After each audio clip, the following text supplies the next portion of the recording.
What is up, everybody? Welcome back to another Run Your Mouth podcast. It's nice to be with you Sunday evening. I know it was a whole week of no episodes last week, and that's because I was working hard trying to edit the newest end of year recap.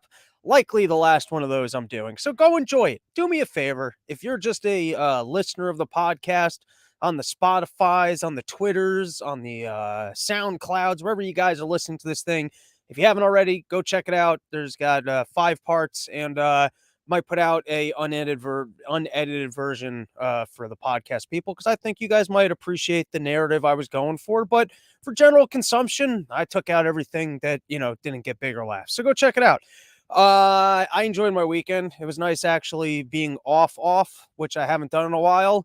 And if you're me, you got to be careful not to spend too much time off, but it was nice. Oh my God, dude, I ate some edibles. I sat in a chair. I did nothing. You know how great it is being an adult and just having some legitimate time to do nothing? I even had concert tickets to a concert that I really wanted to go to. And you know what I did? I just didn't go. Have you ever done that? I was looking forward to it. Little small jam band type thing.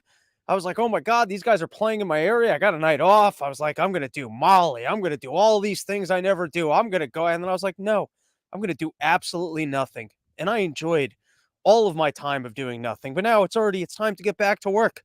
We got a whole week of topics that I never addressed. So we got to close out last week's topics so we can start up fresh. Run Your Mouth Enterprise, Monday morning, 11 a.m. We got a guest. We can do our Wednesday episode. We can do our Friday episode, and start moving into the new studio so that we're up and running for the new year. Big things coming, everybody, on the road to Run Your Mouth Daily and 10,000 listeners. You got to put it out into the world. Guys, go wrangle your friends. Start poking at them. Spread the Run Your Mouth gospel. Pick up your Bibles, start knocking on doors, and let people know that they're missing out on some world-class information. All right. So let's start getting into some of the news that went down last week. And who on Monday morning is going to be the conservative who shows up to congressional hearings in a hazmat suit and go, I'm not touching any gay stuff, right? The weekend cleanup, did you guys get all the AIDS out of here? You guys cleaned up all the gay stuff, right? I don't want to be touching any gay things. I mean, talk about, that's got to be a pretty good job. I mean, how much fornication is going on behind the scenes down in Washington, D.C., that this guy was able to write in a room filled with cameras, a lot of doors.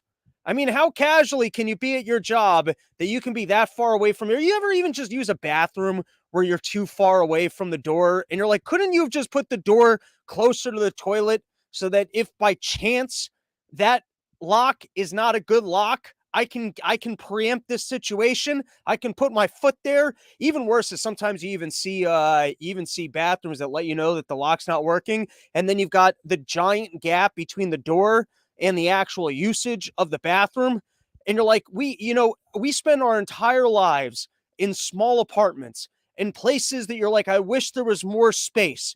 Why take that space that exists between like the long doors to the toilet and put it as legroom on airplanes? Can someone figure out how to reallocate that terrible usage of space? How often are you sitting somewhere and thinking, I wish there was less space right here? We don't need all this space. That's got to be the one time. It's the devil, man. He's just putting everything together to make sure that it irritates you. But anyways, so that guy was he was there. If you guys didn't see the picture, it was all over Twitter. Some congressional or Senate staff person, I don't know, it was gay, so I mostly ignored the story. But he was there really using the inner chambers, draining the swamp, reopening the pizza parlors, spitting down the old alley, and getting the old John Hancock going. And fully nude. You would think if you were gonna start rooting around and having yourself some hanky-panky down on the Senate floor, you would just drop chow over some folders and pretend like you were working. And if you were making noises, you were just so aggravated that the Senate wasn't passing enough resolutions to spend more money. That's what you would do. You would be bent over and you would pretend like you were really examining all the ways that the Republicans were screwing you over by not instituting the changes that you were trying to implement for more money being spent. But no, there you had it. They're in this giant room and just getting, like, I've even worked offices Maybe I'm not having enough sex in life or at work. How many of you guys have ever fornicated at work? I mean, I've worked jobs with all sorts of nooks and crannies for, delinquent institutions and sales offices, and I never even thought of plowing or getting plowed out of work. Not once did I like, don't you already deal with enough anxiety when it comes to like, I want to, have done well on stage, have taken drugs in a blue chew? Who can just casually, man, maybe just being a gay person is that great. You know what I mean? Maybe we're all just wrong with the way that we're approaching our lives because the people they keep telling us, they keep throwing these parades, they keep getting out there, and they keep letting us know that they have a better lifestyle. But no, we're all just being resistant. We're somehow too confined in our ways, and we're missing out on all sorts of workplace sex that we didn't even know was going on. All right, so let's get into some show. We've got a lot to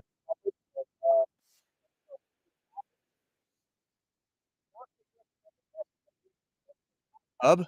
Congressional staffers share other popular hotspots for midday sex breaks. Fashion experts predict how long till Giuliani runs out of hair dye. We address the salmonella growing in your oatmeal and why applesauce makes you a bad mother. Next is, will Oprah and Chris Christie be the Ozempic power couple of 2024? And then lastly, the best ways to decorate your prostate for Christmas. All that and more on the Run Your Mouth podcast. So listen, I don't know what your New Year's resolutions are. We all got to sit down. We got to start coming up with our goals. We got to start thinking of what we want to be doing for 2024. And I'd like to give you guys a resolution that I think might be a game changer because sometimes there's like little changes that you can make in your life that can put you like drastically far ahead. Like for example, I once read what's his name's book, Jordan Peterson's book, 12 Rules or whatever, and he was talking about not eating carbs in the morning. And let me tell you, that was a helpful little tidbit because I used to wake up in the morning and I would make a deal with myself. I'd go, you listen, you just get yourself out of bed and I'll get you a muffin. And then I'd eat that muffin. And then, you don't want to do anything for your whole day. And then you wonder, why do I have no motivation? And why do I hate everything? And then you find out, oh, because I spiked my insulin. And so that's like a little change that can make a big impact in your life. So you got to start thinking when it comes to your 24 resolutions. What are the little changes that can give you a lot of momentum to then change everything else in your life? And so here's what I want to recommend. And it's because I watch what the world leaders are doing. I see what's making people money. I see what's getting people ahead in life. And so if I can suggest a resolution for you as you start thinking about your next year, your plans and the changes you want to make in your life, I think all of us need to do more crack and get bigger dicks. I just think if we're going to want to live our best lives in 2024, really fill up our sheath pouches, get out there and start feeling good about ourselves, what we need to do is some crack and have some bigger dicks. The balls of showing up and going, forget your congressional hearing. I don't care how many times you've been investigating me or my family. I've got my own fucking podium. You think I need to come inside there to stand in front of the American people? I've got my own podium. I think a podium is going to be the next Run Your Mouth setup. Talk about baller. Remember, like Larry David, I think he once hit a thing on Curb about having the meeting at your office that you can sit behind the desk because the desk gives you a power look. Forget that. A podium with 19 different microphones attached to it, cords of varying colors. Who knows where these cords are even going to? You're telling me they can't just slap down one microphone? One microphone's not enough? But that's for Christmas. Maybe the Ukrainian people can buy me a nice podium with 15 microphones so that people can know that I mean business. That's pretty great. Just traveling with your own podium, throwing it on wheels, showing up to random locations and just pretending like you've got important announcements. You just show up to bus stops. I don't even know. You can show up anywhere. People are going to listen to you. You show up with the podium, you're going to get people's attention and respect. But God bless. God bless that it gets all the way so that they finally tell you that you got to come in to be deposed or whatever the hell the process is. And you just go, nope, I'll just get in front of TV cameras in front of your building and say, shame on you for saying that I should be inside of the building. All right, let's take a couple comments. We got a couple people saying joined. Maybe there's some sort of a new feature here on the Twitter or something else, letting the people just go join. I don't know. Dr. Meat Blood with semen. With the podium, we could fill the podium with semen. I feel like that makes sense. It's probably got a hole or some sort of a spot in it. Larry Bird Jr., have yourself a very run your mouth podcast. That's sweet of you, Larry Bird. I appreciate that. Pod review, also letting me join. That must be a new Twitter feature that we're able to take comments from Twitter. Anything goes. Dog, I dabble in carpentry. What do you need for a podium? Hit me up, robsnewsroom@gmail.com. You can be the official podium builder of the Run Your Mouth cult. And, I don't know what kind of things come with being the official carpenter podium builder, but it'll be a nice part of the Run Your Mouth folklore that you built the podium for the new Run Your Mouth podcast studio. Dr. Meatblood wanted to point out that the semen was specifically for decorating prostates. Thank you for that clarification. I would hate for such insights to have gone missed. All right. Let's take a look at some more topics for today. Let's start with let's go with the latest in Ukraine. We're recapping all the news from last week, so we're going to go quick here. That we don't pontificate like they do on the Part of the Problem podcast, 15, 20-minute segments. We're quick here. You get 2 minutes of information. It's a broad stroke, and you're left more confused. That's the way we handle things over here for all these new Twitter commentators. EU membership talks with Ukraine, a direct pivot from the current strategy of paying to get their soldiers killed. All right. Yeah. Okay, fine. These are my own notes. I didn't have to read that out loud. That shouldn't even be there. Dude, I don't quite understand what's going on in the Ukraines. It seems like they would like to try and negotiate this thing down, and so everyone's looking for maximum leverage. And so while we're not sending additional funds over there, we're trying to weasel out of getting additional funds. Now they're going back to NATO conversations or EU membership conversations, which I guess is to, poke back at Putin, who is going, nope, I won this thing, so I'm going to exert my maximum leverage over here. I'm enjoying that Putin's going like full force with I will not leave this until Ukraine is denazified, because there's no way that we can allow him to make an official statement of I have denazified what the Americans and the Europeans were supporting.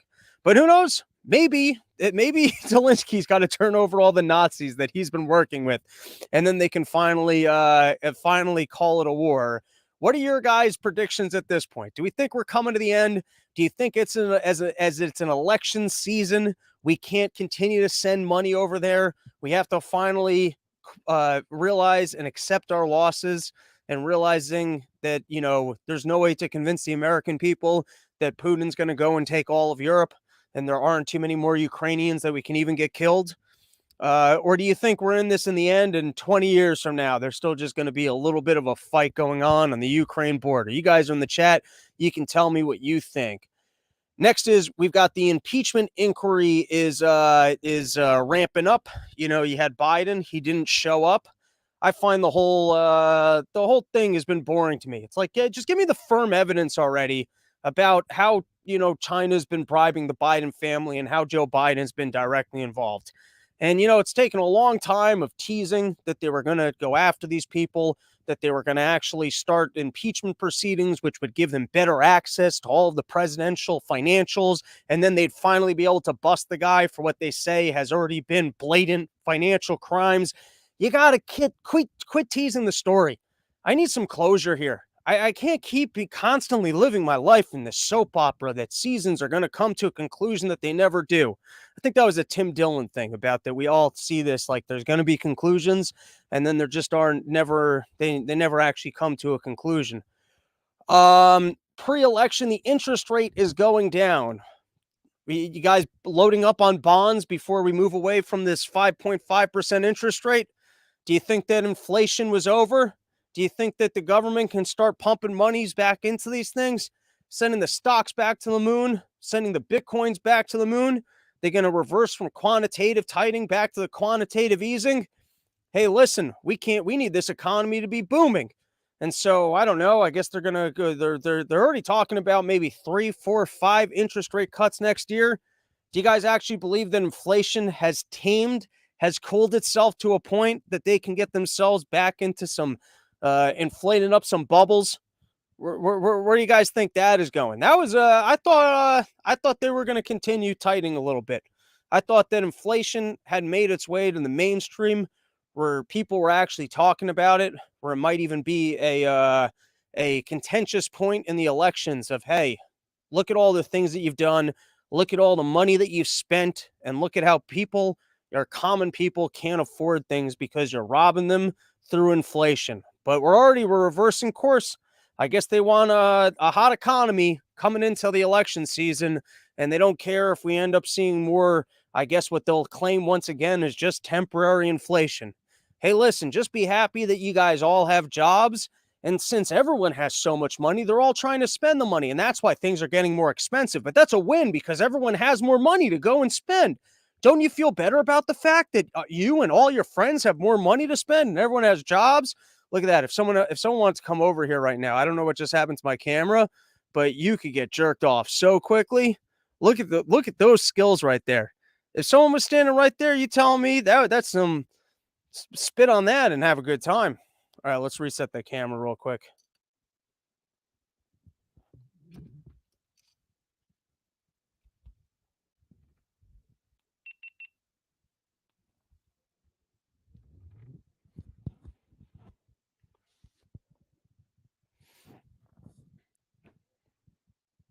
All right, and we're back. Next is this dude. Israel seems to be getting. They seem to have just outright lost the press war. It seems like everything down to the New York Times to the Wall Street Journal, everyone's turning around and going, "Hey, listen, we were trying to have your back, but what's going on here is a little bit too aggressive, and I'm sorry, but we're gonna have to report on it." And so you got Blinken over there saying he's working on Israel with their New Year's resolution to kill less civilians. He had these articles that they were just dropping these dumb bombs.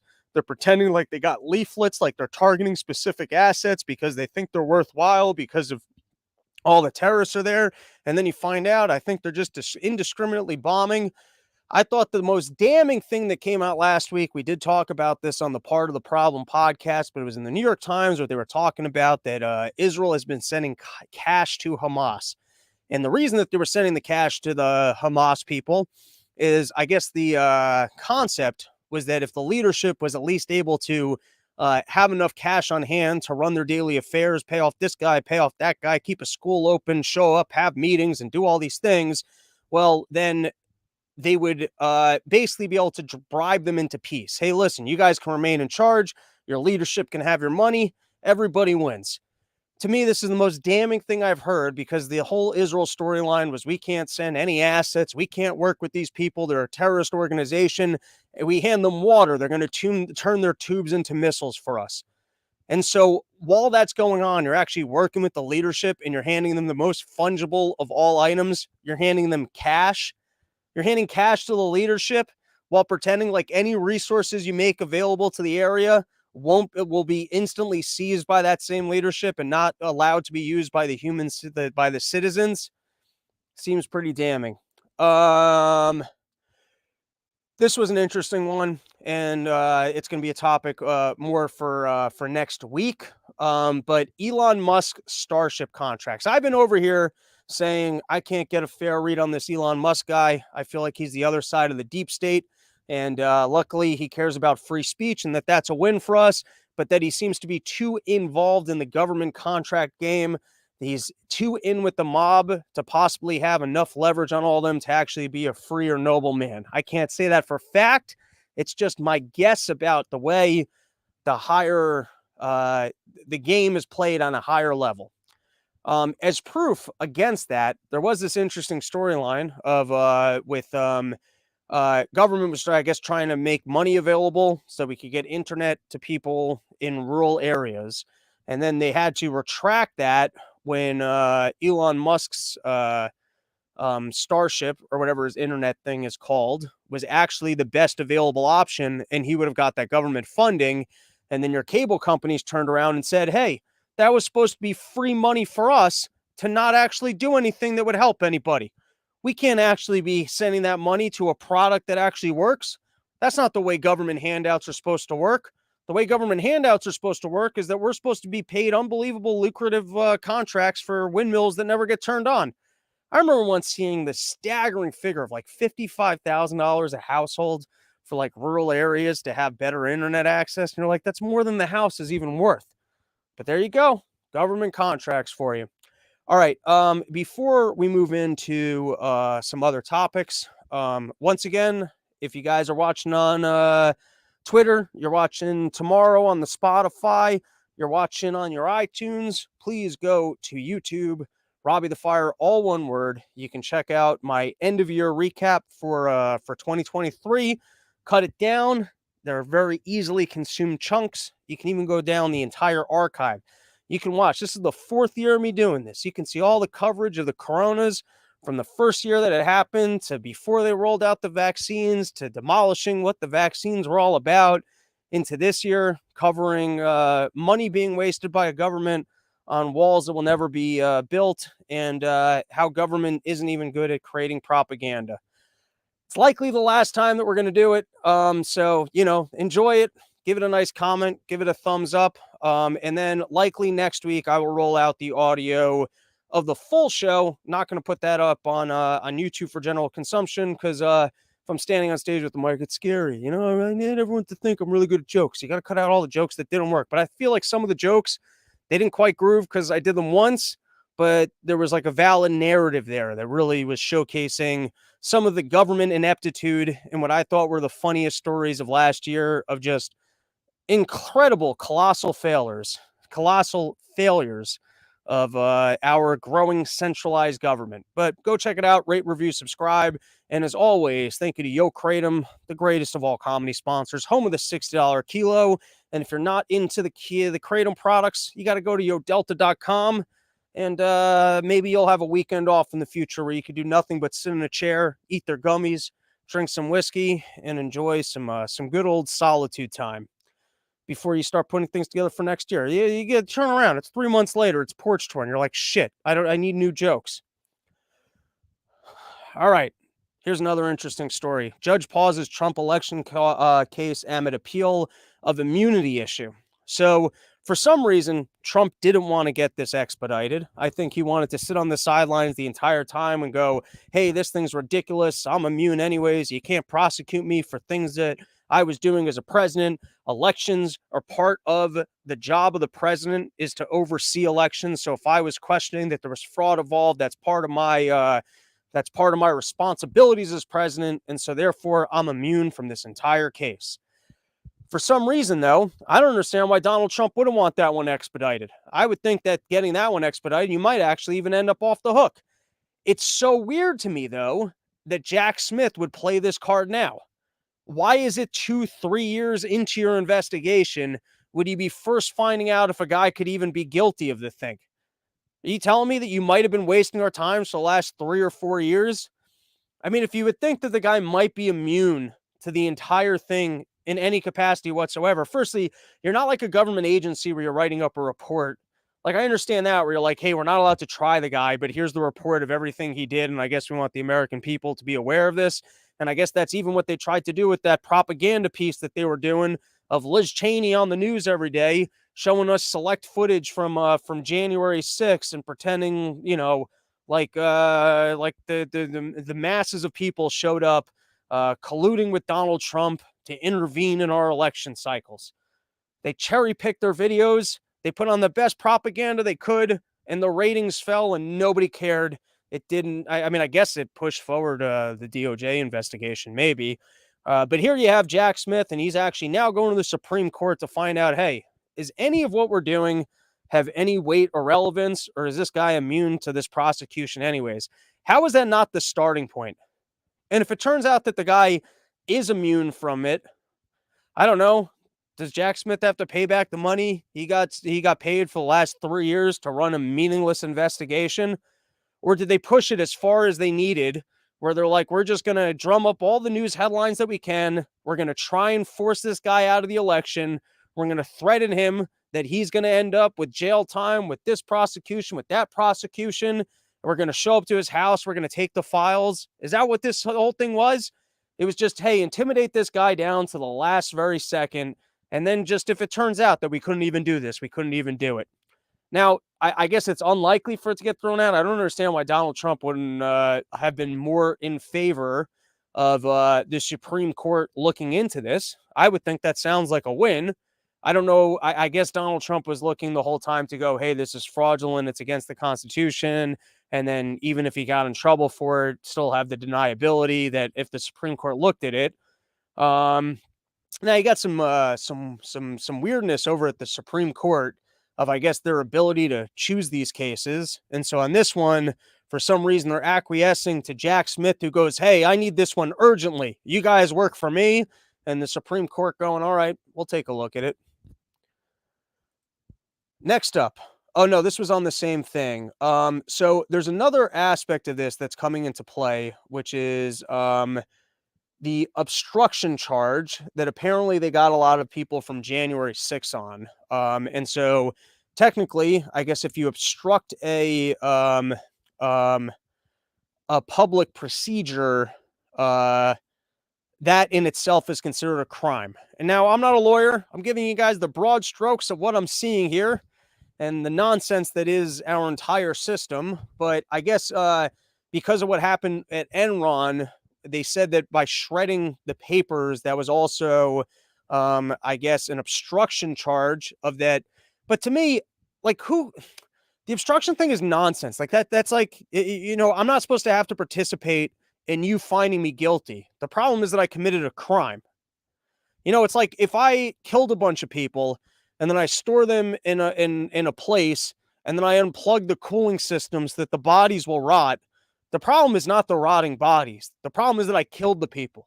Like if I kill people and then I start like getting rid of the paperwork or the fact that I killed people, if you're getting me like your judicial system should be good enough to actually find me guilty of the crime I committed, which is killing the people, not the trying to get in the way of you finding me guilty. I don't know. To me, it's like the crime is the problem, not my interactions with government.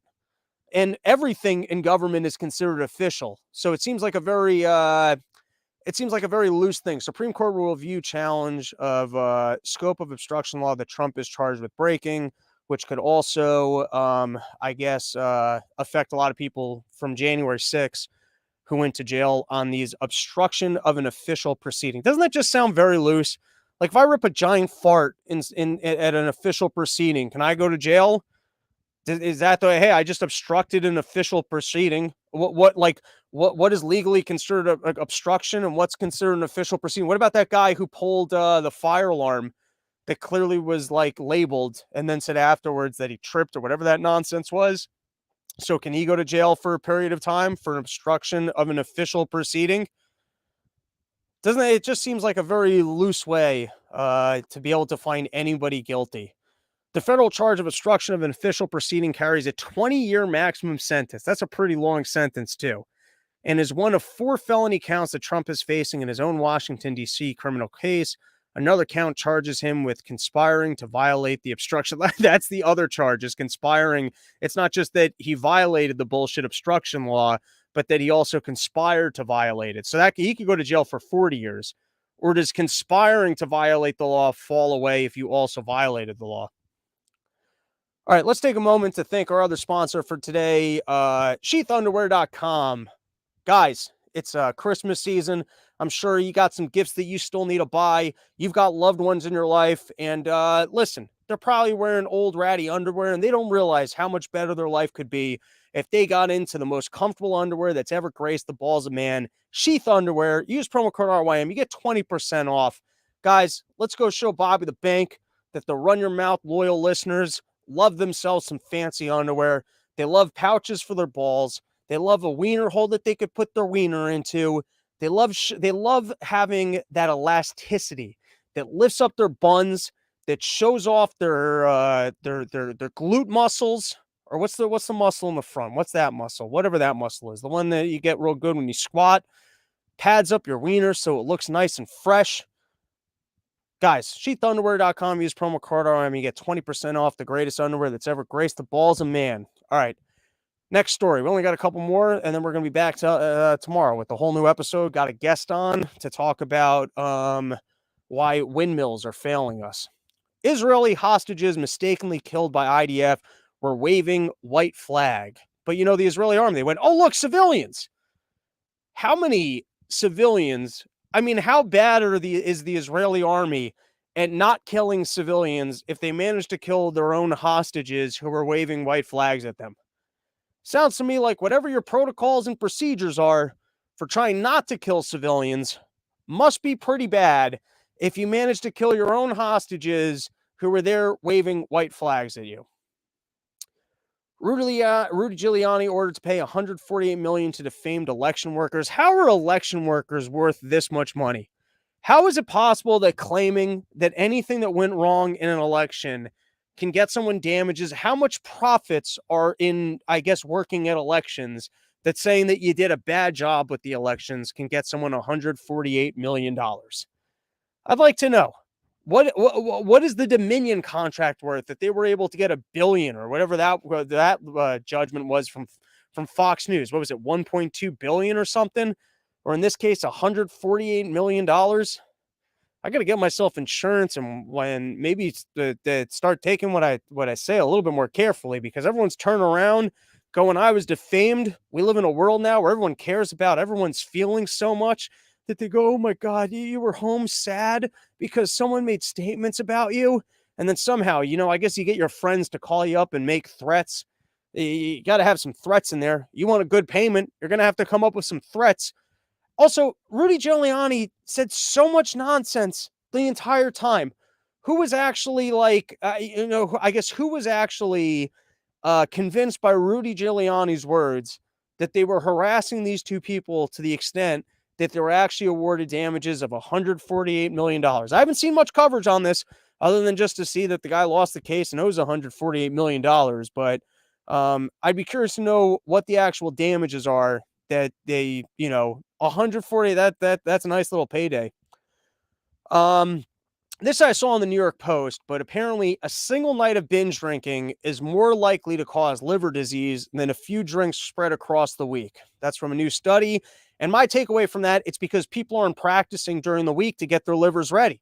So if anything, you got to be more consistent with your drinking. You got to be drinking 1, 2, or 3, every single night. So when it comes to that weekend, your liver knows how to process 7 or 8. If you don't cross train and you just get in the ring and you just try and run a 10, 12, 15-mile marathon, that's not going to work. Oh, this one brings me hope and inspiration. It's another New York Post story. Gen Z suffers from menu anxiety when dining out, with many too scared to order their own meals.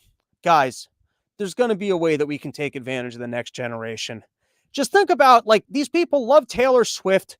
They're constantly complaining about their emotions. Everyone's depressed. Everyone's taking the medications. Everyone's got anxiety. Everyone's spending too much time on the social media going, it's rotting my brain. I have no discipline. I can't control myself. And I'm just saying, if you can't even order, I'm an anxious person. Look at the way I pace around. You don't think I have anxiety in life? But a menu? You can't sit down at a restaurant, look at food, decide. By the way, I'll let you know something. You can go off menu. You know how you go off menu? You look at the waitress right in the face and you go, I'm sorry, but I kind of have a weird order. Is that okay?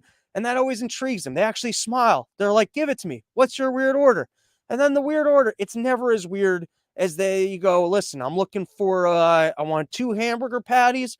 I want the eggs on top over easy. You can keep everything else. I don't want those fries. I don't want those buns. I don't want those vegetables. I don't want that nothing. I'm on the road right now, and I want to pretend like I'm one of these healthy workout individuals who doesn't eat the carbs. So when I get home, I can eat even extra donuts the next time I spend a weekend sitting on my couch, drinking whiskey, eating myself Yo Deltas. But here, what I'm trying to say is something that gives me hope as, by the way, 2024, like I said, we're building out that studio. We're going to go 3 to 5 times a week. We're going to get to 10,000 listeners. And I'm still fundraising for my extra carbon reducing trees. I'm going to play some Al Green in my apartment and start fornicating some trees until I find the tree blend that reduces even more carbon. And then we never plant it, but then we charge people for carbon reduction. We get the credits and we're in on the whole scam. You got to get on the scams, right? Or I'm going to start fornicating bamboo with mint trees for some super growing tree that I say reduces all the carbon. You start reforesting the areas of the rainforest that got burnt down. You pretend like the soil's even richer and more nutrient because of all the burnt ash. You talk about volcanoes, blah, blah, blah, nonsense. You need a carbon credit so you can go do the thing that you were always doing your entire life. I'm happy to sell it to you. And sure, I'll partner with BlackRock so that I can get in on this ESG scam and start making this fake carbon credit money. But the point I'm trying to make is if these kids are nervous around menus, just think about how much advantage we're going to be able to take of them in the future. When these kids start working, you don't think you're going to be able to bully these kids in an office?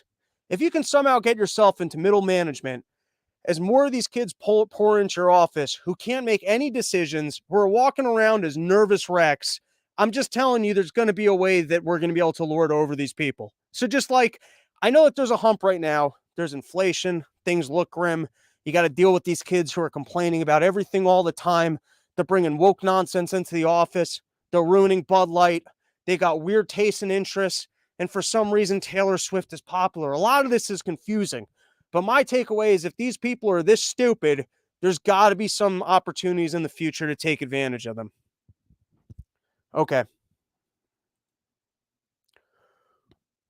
We got a couple more topics, and then we're going to call an episode. Quick ones from here.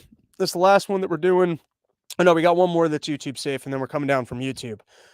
Ground News, new sponsor and part of the problem. I actually find on the website to be quite intriguing with some good features. I came across this article the other day, and in a minute, we're going to be looking at porn analytics from this past year to see what we can learn about different states based on their porn interests. But this was from Ground News, why more women live in major East Coast counties while men outnumber them in the West. Wasn't that interested in that. This was what I was interested in.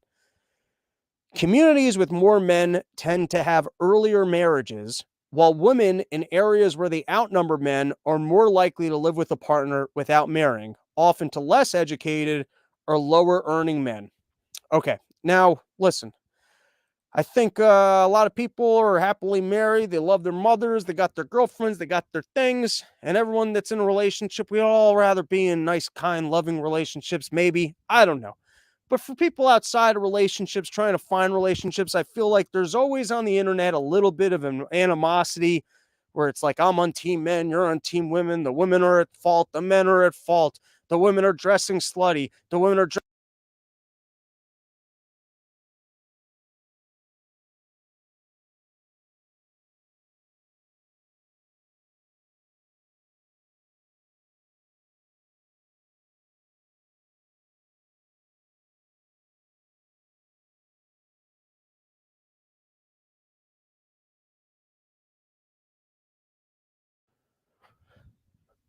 go find like-minded people that are into whatever you're into and whatever.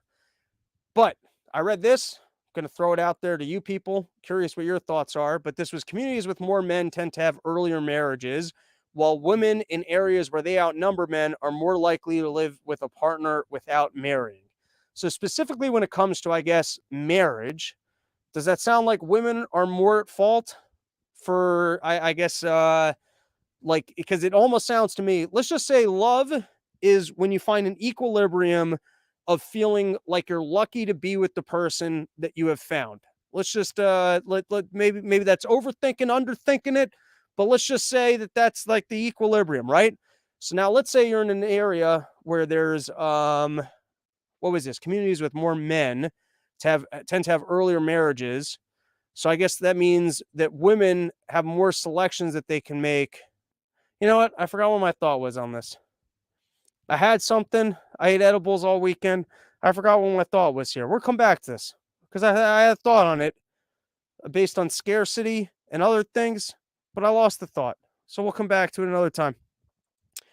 And on that note, I think we're going to come down from we're going to come down from the YouTubes for this last segment. If you guys are enjoying this, you can come hang out on Twitter. It looks like Twitter's hopping. It looks like Twitter figured out how to start taking in comments, and I like it because I like the live comments. So we're seeing a lot of Twitter activity, which